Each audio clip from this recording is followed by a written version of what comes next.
Are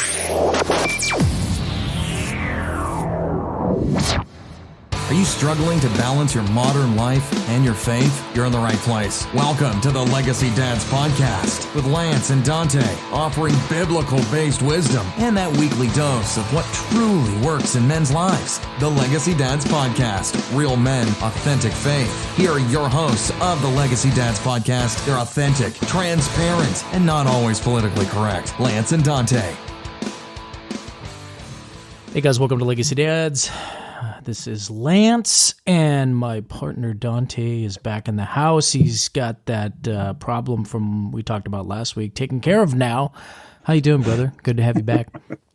What do you mean I have the problem? You mean that you around the other side of the globe, that your time management, No, you didn't listen. So hey, Dante, I see how this goes. Dante hasn't listened to last week's podcast yet with Chad from A New Kind of Man. So there was a specific reason I said you were out last week. So you might have to listen.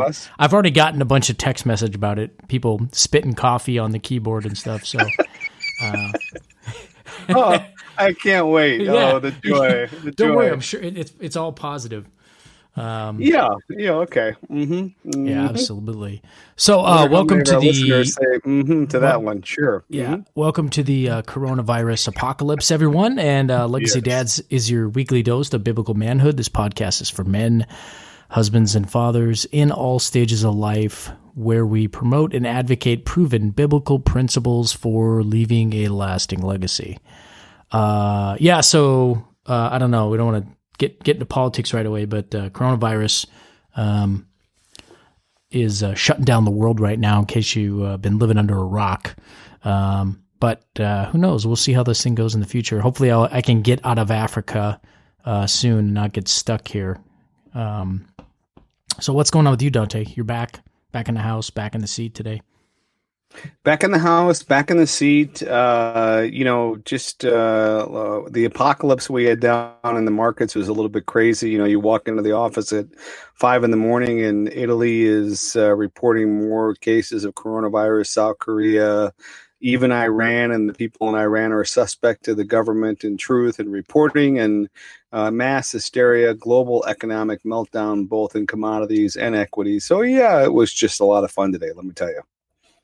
Awesome stuff. So, walk us through. We're gonna do the next couple of podcasts. We're gonna kind of do a little top 10, and so kind of walk us through what's this first podcast we're gonna do. What are we gonna talk about? So, do's and don'ts for parents ages 1 to 10. We're thankful to some of our listeners out there that have really been plugging in things that they want to hear about. A little bit more focus on dads, a little bit more focus on legacy and dad. So we're going to hit you smack in the forehead on a couple of these here, and probably in the meantime hit ourselves with them as well. So number one is, don't be quick to reprimand or punish a child for minor grievances.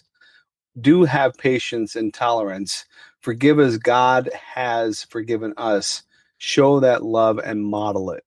Okay, so that's number one. So in number one, we're talking about this. Don't be quick to reprimand or punish a child for minor grievances. Now, we're not talking about just giving your child free license to do whatever they want, right? That's not what we're saying here. No, yeah, definitely you want to be hands-on parenting.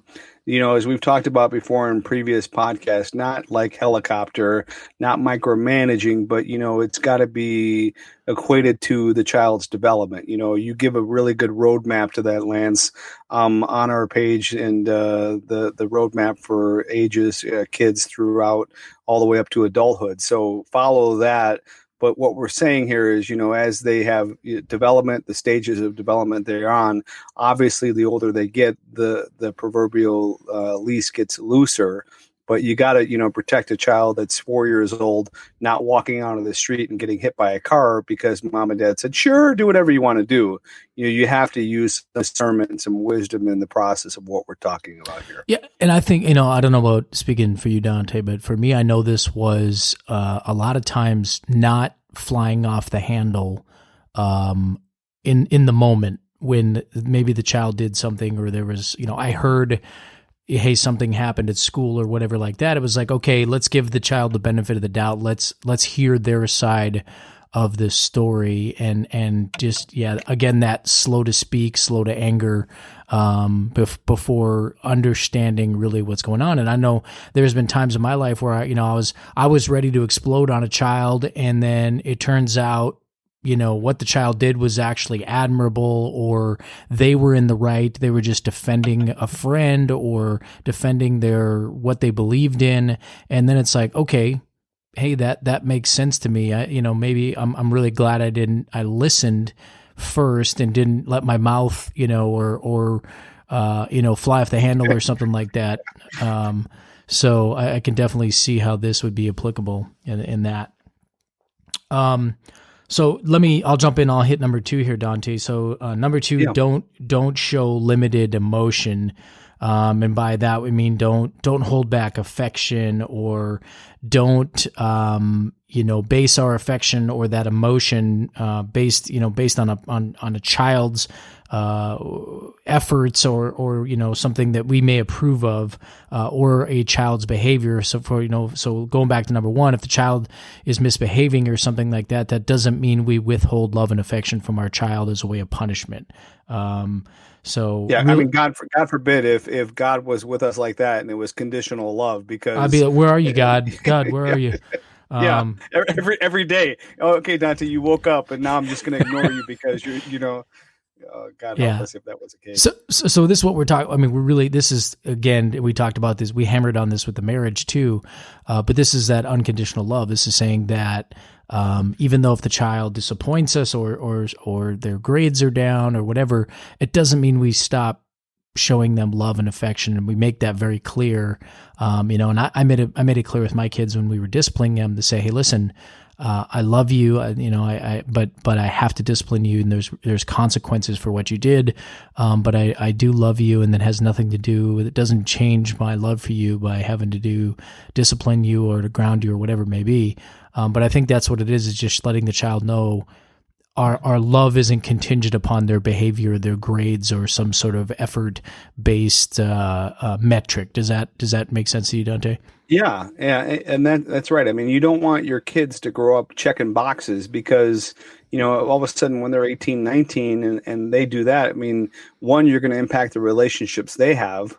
And 2, they're going to probably reject that way of living because they're going to find, especially if we're modeling them to biblical application, that form of love or that conditional love does not jive or line up with Scripture. So likely they would probably reject that way of life. Yeah, and another thing, this is something my wife sees a lot with her doing behavioral health and counseling with kids, is that kids will learn that, okay, if I'm acting up, they learn to get attention, and if you're only giving them attention when they do something wrong, or you're overreacting when they're doing something wrong, kids learn that, and it almost reinforces where bad behavior, where kids will then start saying, well, at least I'm getting some reaction from dad when I do something wrong. So it can sometimes have the opposite effect where if we're withholding love and affection, it pushes the kid to another extreme of doing anything to get our attention or our love or our approval. And so it can have some detrimental consequences in that. Yeah, and Dad, if you got daughters, and what Lance just said, I want that to be like a loud gong in your ears and just let it just permeate through your brain waves to like you have almost brain damage. Yes. Because the idea is like if that's the way that you're going to be with your daughter, newsflash, she's going to find that, acceptance anywhere she can get it. Absolutely. And likelihood be in relationships that she has no business being in, but because, we're prideful or we're angry or we are, I am man, hear me roar. And we show a different kind of love than what God calls us to do. They're going to be doing these things, these very things that we're trying to protect them from. And you need to like raise your hand and say, Lord, that one's on me because I didn't make my love with my child unconditional. As daddy issues. As daddy issues. Exactly. Everybody knows somebody that's got daddy issues. So guys, don't fall into that trap. Don't fall into that trap. Yeah, absolutely. What do we got next, Dante? Number 3, don't threaten a child. if you have rules in your house, whether it be safety or based on, what are house rules for the child, be consistent with them based on fact, not on emotion. So, in the case of, 1 to 10-year-old, if you're telling them not to play with electricity, and they are unplugging the TV or they're doing something dangerous, not only can they shock or electrocute themselves, but you tell them that they're going to lose TV or they're going to lose the media or the iPad as a result of that. Be consistent with that. Don't all of a sudden reinvent the rules that you set forth in your house. And I'm just using that as an example. So I got a good example, so me, not being the brightest child, I learned that the hard way because a 110 light socket looks exactly like the place where you put your car key in if you want to drive your car. So 6-year-old Lance decided I'm going to put a key in the light socket and see what happens. And let me just say, that was a shocking day for me. So did you ever make that mistake again? No, at the age of 6 years old? No. Strangely I learned, and I've never thought about that again. And right there, what Lance just said, guys, I want you to hear this too, and gals that are listening. Sometimes we're horrified or we don't want the child to have any more danger or pain or hurt.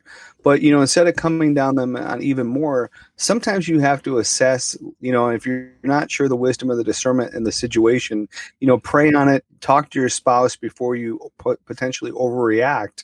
And sometimes the mistake in itself is enough, the natural consequences. Yeah, exactly. I remember one of our little kids, was at school and was playing with scissors, just learning how to use them, and accidentally was playing with another kid and cut some hair, and it wasn't, the parents were fine, everything else like that. Nobody blew a gasket, but just bringing that up with that child, not to be named, was horrific enough, and they were broken, and they were, they're never going to make that mistake again with scissors, and that's the thing is I could have been overbearing, could have been like, that's it, but just realizing that, no, lesson learned. Now what? Shape, model, give them, guidance and all that. But the idea is not to threaten them or to make their life, to a point where they can't function because they're so worried about how mom or dad's coming down on them. Counter to that is do develop boundaries and conditions for a child to navigate life through. And so that means, setting up boundaries for your child relative and meaningful to the ages that they're at. One, they got to have the cognitive ability to understand what those boundaries are. Obviously a little kid, you want to protect them from burning themselves, from taking a pot, of hot water over a stove and knocking it down on themselves. There's certain things that immediately they have to know pain. So a spank to the hand or to the butt, to, let them know that this is sharp pain versus, something that is just ridiculously overboard as a parent, just because either we're prideful or we're selfish, we're tired, we're angry. If we're more of a guide in truth and give them boundaries and give them conditions for them to navigate, and this goes to what Lance has put on the roadmap. This develops character, this develops integrity, this develops honesty. And why are these things so important, to this child? Well, that all relegates back to, why are these boundaries, why these conditions are so important, especially in the formative years of these kids, ages 1 through 10. Yeah, Lance, what do you think? Yeah, no, I think I talked about this in a previous podcast, but what we did with our kids when they were about 5, 6 years old, we actually sat down and made out this list of rules with the kids, and it was real simple stuff like, don't lie, cheat, or steal.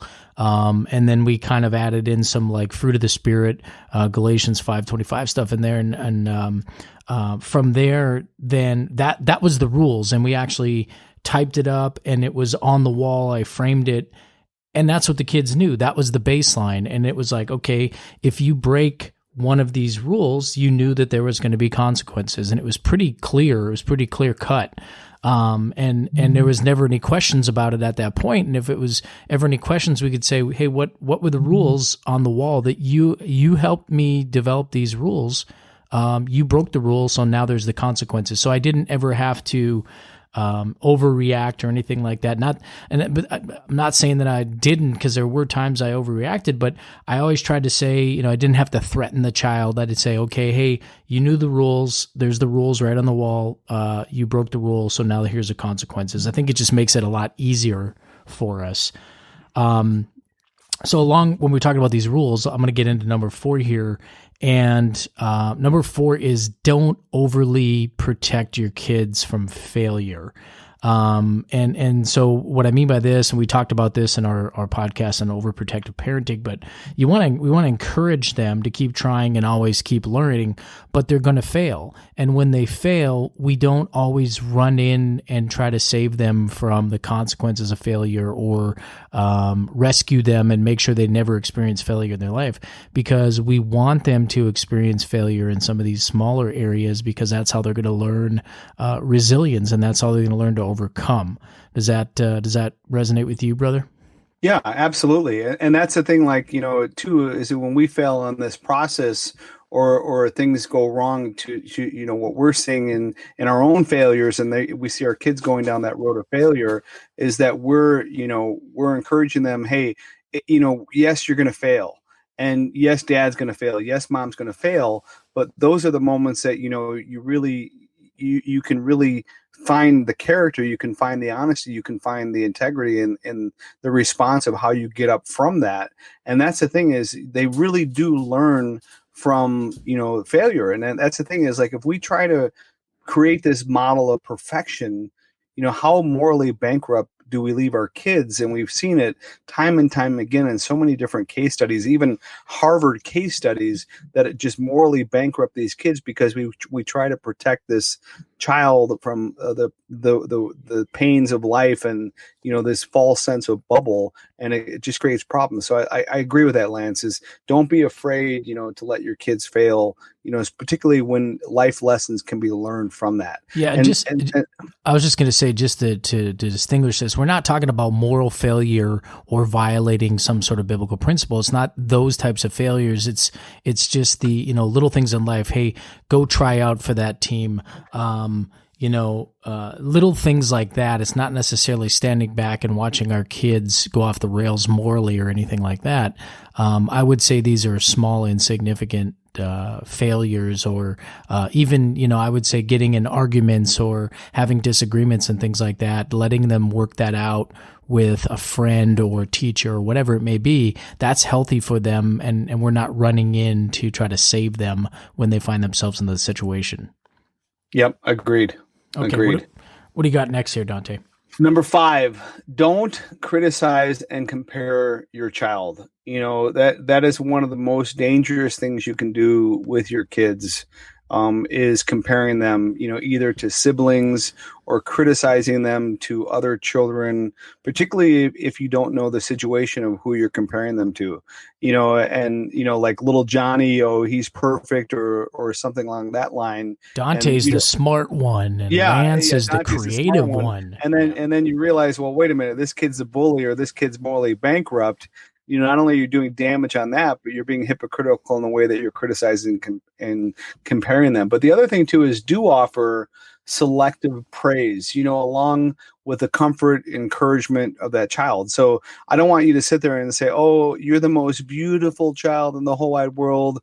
I'm not talking about everyday praise and overpraise, but I'm talking like, if you see a kid working really hard, on a paper or an exam, or in the case of, your 1 to 10-year-old, and they're putting effort into it, and you see them come through it, or they're doing a task, or they're doing something that's really important to them, and they come through it, being selective in what you're praising them about, and encouraging them in the direction that you want them to go, and not necessarily discouraging from the ways you don't.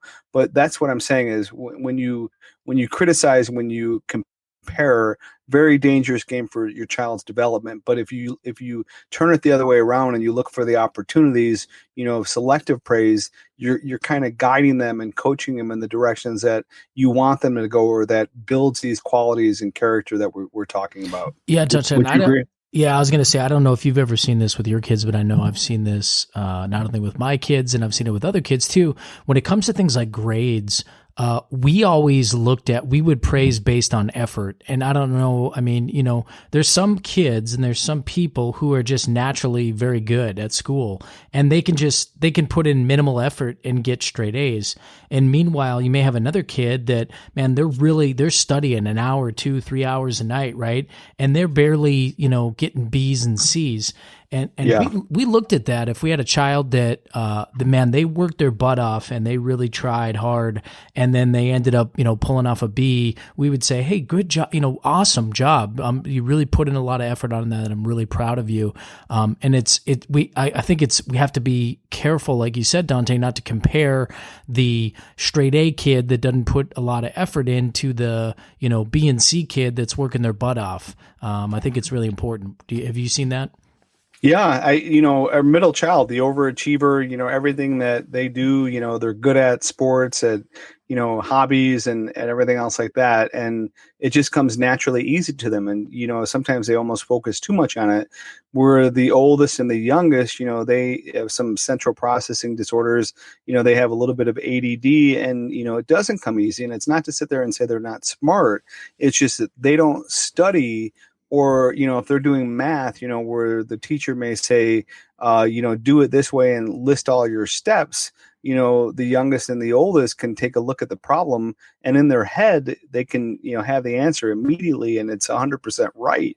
But then when they try to do the process, they don't get it. And we don't want to beat them up for that, because, I mean, when you get into like the real life application, your boss is going to want the right answers. Your boss is going to want, the things that are, effective thinking and decision making. And so you have to discern on that. Like, Lance, I love what you say is, not every one of our kids are going to be these straight A students, but if you really see them really applying and they're giving it their best and they're working hard, and you're working on developing good study habits with them, limiting social media or limiting, electronics or TV, as a result of that, and you're seeing them really just, not getting that perfection, encourage them, like, I love that, Lance, because it's like, not everybody's going to be that bookworm, but, just see the effort. And if you see the effort, that's something that you can praise and get behind. And especially like, then if they're getting praise versus condemnation, I can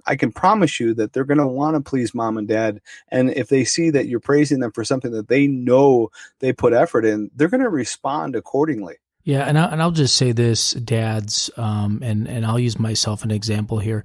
This goes not just into grades, but I think this goes into sports and other attributes of life. And I know right now we're just, we're talking about the ages of 1 to 10, but, I found myself in a very similar situation with my son right now, where he's going through some training and some things in life that I did when I was his same age, and my initial reaction was, well, when I was your age, I was acing that. And, my son's not acing it. And I realized, wait a sec, I'm doing exactly that. I'm comparing. So rather than, saying, well, you should be doing what I did, or, I was a captain of the football team, whatever it may be, I had to go back and say, hey, he's working his butt off, and, that's where he's at right now. And just encourage him for the progress he's made, encourage him for where he's at, and realize that he's a different person than me, and he's not maybe going to be at, it doesn't come as easy as it did for me. And I see that with a lot of guys when it comes to sports, especially if you got athletic ability. Don't put that pressure on your kids. If they're struggling or they don't have the same attributes as you. So, that was a really good one, Dante. So let me I'll hit number 6 here. And number 6 is, don't hide the negative. Don't try to, I think what way you said it, Dante, is try to create this aura of perfection in the household where we try to keep everything negative and away from the kids. We do want to show the positive benefits through living a life of good character, integrity, and practicing righteousness. And I think that's really important. That goes back to the gospel message of God's grace and why we need a savior. If we're saying, hey, we're already perfect and I don't need anything, I mean, we need to model that, hey, yeah, we are all fallen. We are all sinful. We all have some things, and we all have some negative things, and even mom and dad do. But we're striving for good character, for integrity and righteousness. That is why we need a savior. That is why Christ finished the work on the cross for us. Does that make sense to you, Dante? Yeah, I love that. Exactly. I mean, what better way to take it home to the gospel, and what our number one mission is to raise our children in an environment that's going to bring them to that relationship with Jesus Christ. I mean, if we miss anything, that's our number one mandate as mom and dad, is making our relationship with Jesus Christ real, making our faith, attractive and teachable, and that they want to catch it.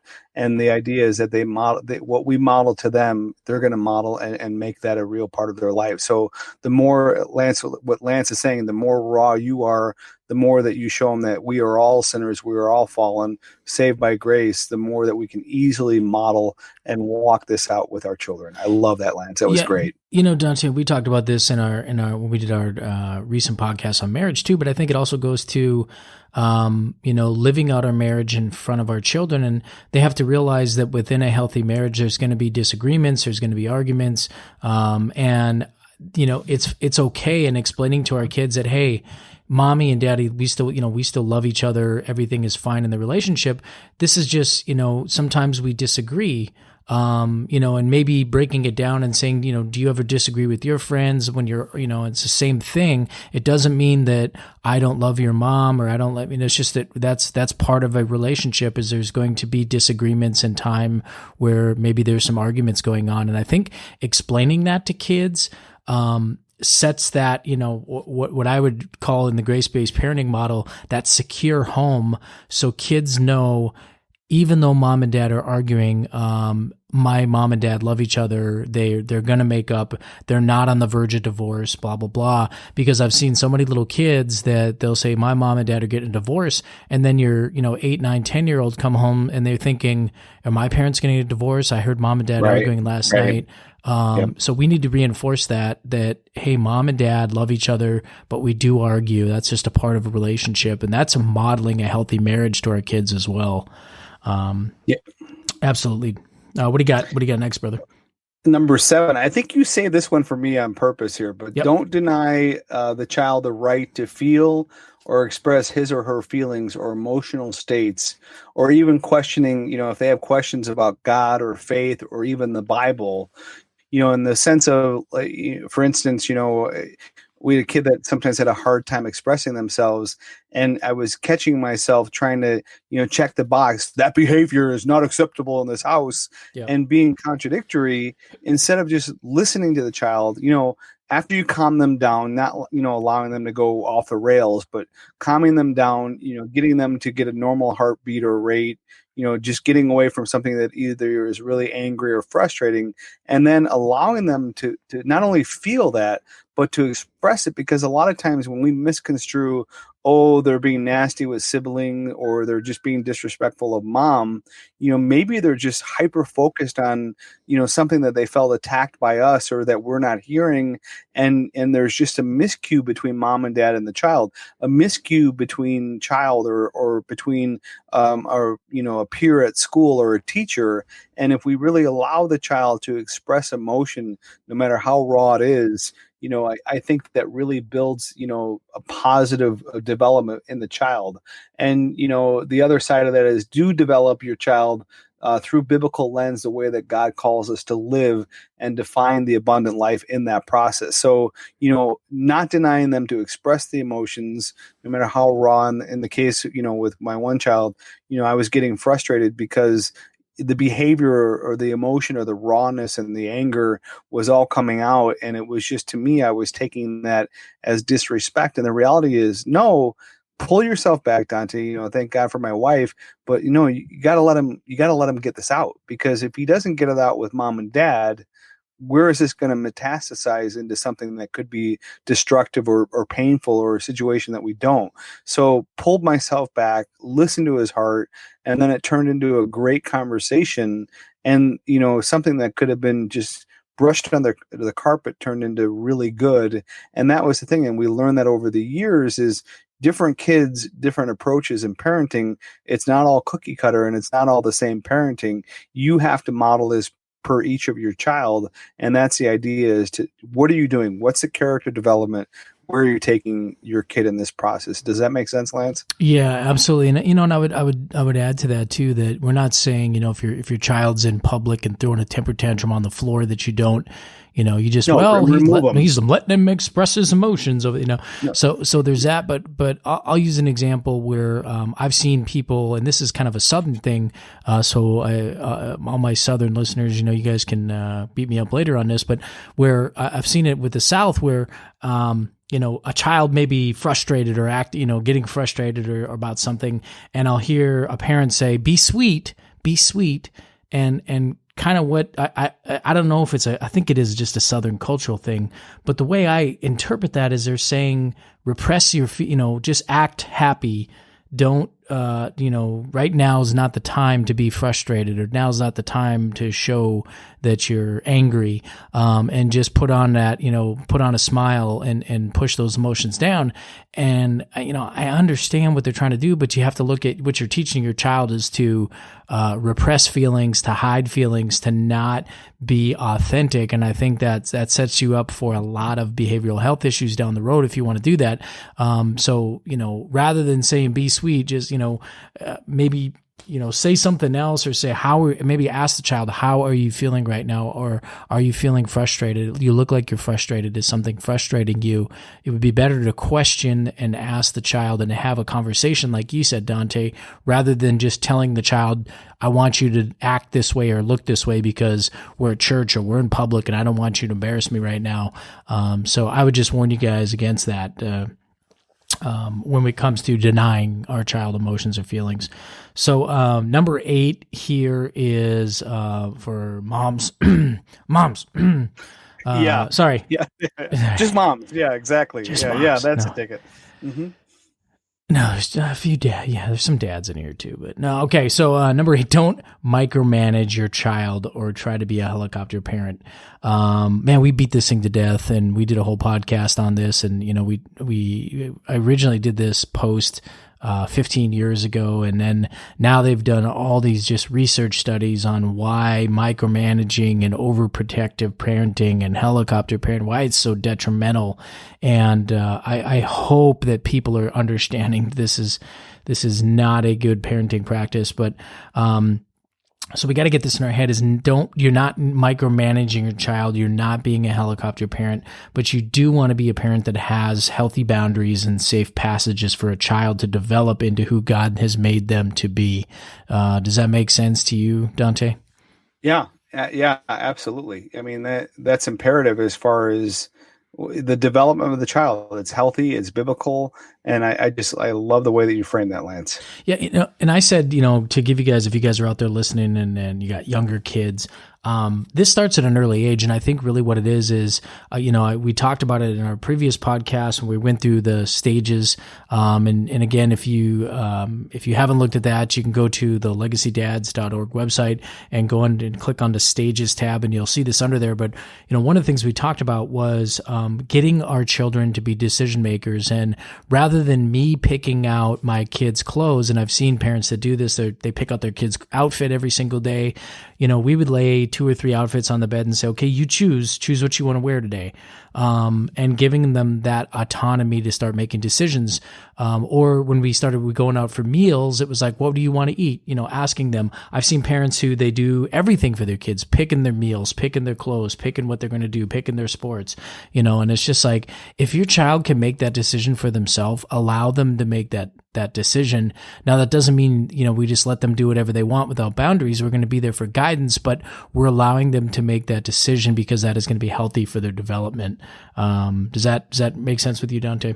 Right. Chiming in, you give them confidence, you give them the ability not to panic or even taking away potentially some anxiety issues. Yes. And I think with all of that is like proper development, exactly what you're saying, Lance, in those little things, just to use a phrase, baby steps, is like, this is a process from 1 to 10 that as we're growing this child, as their cognitive ability is coming to make rational decisions versus irrational, that you're giving them these choices. And even in these choices, not even just what outfit do I wear, But, in this process of opportunity costs, if I do this, then I don't get that. Or if I do that, I don't get this. But it's that idea of they understand the value of the decision that they're making. And so you're not only giving them, good processing, steps and cognitive thinking. I mean, you're giving them the ability to assess, to discern, and to go in the direction that is most positive for them and for others around them. And I think I love the way that you set that up, Lance. That was great. Okay. So what do we got? What's the next one here, Dante? Number 9, with one more to go. Number 9, don't make a promise to a child and break it. Ooh, yeah. Do make a promise to a child and keep it. Don't forget to model to your kids what healthy relationships look like. Do what you say you're going to do. This means that words without actions, faith without works, we read that in James, is dead. And so if you want to literally die to your child, and I mean that in both the figurative and literal sense, is start breaking promises with that child, because slowly over time, especially 1 all the way up to 10, if your career, your work, your friends, your social life, your activities are all more important than your wife and your children, and you start breaking these promises, they're going to look at you as somebody that is not a man of integrity, not a man of character, and not a man of his word. And they're going to basically take you and discard you because, oh, well, that's dad's way, or that's just who he is. And then they're going to be searching that for people that do hold their word, do keep a promise, and going to other social venues that give this affirmation. And so, if you make a promise to your kid, make sure that you keep it. Make sure that you honor it by showing integrity, by showing what good character looks like and what a man of God looks like, in the sense that, through hell or high water, unless you're coming back from Africa and there's coronavirus all over the world and you've got to navigate that, okay, maybe I'm a day late, 2 days late, but within the first 48 hours, you're going right to that child and you're saying, hey, daddy blew it, but, it was because of this thing. Blame the Chinese. Yeah, and blame the Chinese. No, but the reality is that, okay, if it's not, if there's mitigating circumstances beyond our control, that you navigate that child to, okay, sometimes life throws us curveballs. Sometimes maybe there's a death in the family. Maybe there's some mitigating circumstances that can't be kept right there. But to let the child know that, hey, the promise was still kept, and that this is why. And I think when you model that, when you model the idea that not everything is perfect, not everything works to detail like we like it, and that we even have to be open to flexibility, it gives a child a little bit more freedom, that they don't have to be like, oh, I have to do this right now and then, that there's some flexibility because you've just modeled to them, even in the case of, circumstances beyond your control. Yeah, and I'm not going to add much to this because I think you hit a home run here, Dante. But I would say that is just like you said, is when it comes to sporting events or whatever it is, recitals or any public thing where your child is participating. If you say you're going to be there, I would just make sure you're going to be there, because it does make a difference, and they do look up to see, are you in the audience? Did you hold your promise? Did you do what you said you were going to do? And so I know I made sure that, and there was very rarely, if I knew maybe there was a chance I couldn't make it, I would be honest and just say, I'm going to try to be there, but I'm not 100% sure, but I will try to be there if I can. And I think that's an honest answer you can give to your children. Yeah, absolutely. So I'll hit number 10 here to wrap this thing up. So number 10 is, don't be a wet blanket to your child's questions. Answer your children. If your child, they're going to have a million questions, especially at the ages of 1 to 10, but make sure we're answering them with respect and patience and kindness, and realizing that, hey, they're learning, they're in that development process. And, and I know some kids are annoying and they ask a million different questions, and it's like, hey, if you don't know the answer, rather than making it up, that's a good chance of saying, you know what, let's go look that up together. Or let's go get a book out and let's see what, the Bible says about that. Or let's see what, this is. And you don't have to have all the answers, but we should answer them and take their questions seriously, even if it may be something that seems silly. You have no idea how significant that may be to that child. So take it seriously, answer them with respect and kindness and patience. And then I would say that what you do want to do is answer the questions that your child may have, but also help to guide them to their own answers and to developing what God has them to be at an age appropriate thing. So rather than just telling them this is the way you should be or this is the way that is, kind of use this as a way to guide them to finding answers on their own. And I love it with the Bible too, rather than just answering a child's question about the Bible. Let's say, hey, let's go to the Bible together and let's look this up and I'll show you exactly where you can find this in the Bible. What better way to teach your child those spiritual disciplines? Yep. So I'll turn that back to you, Dante.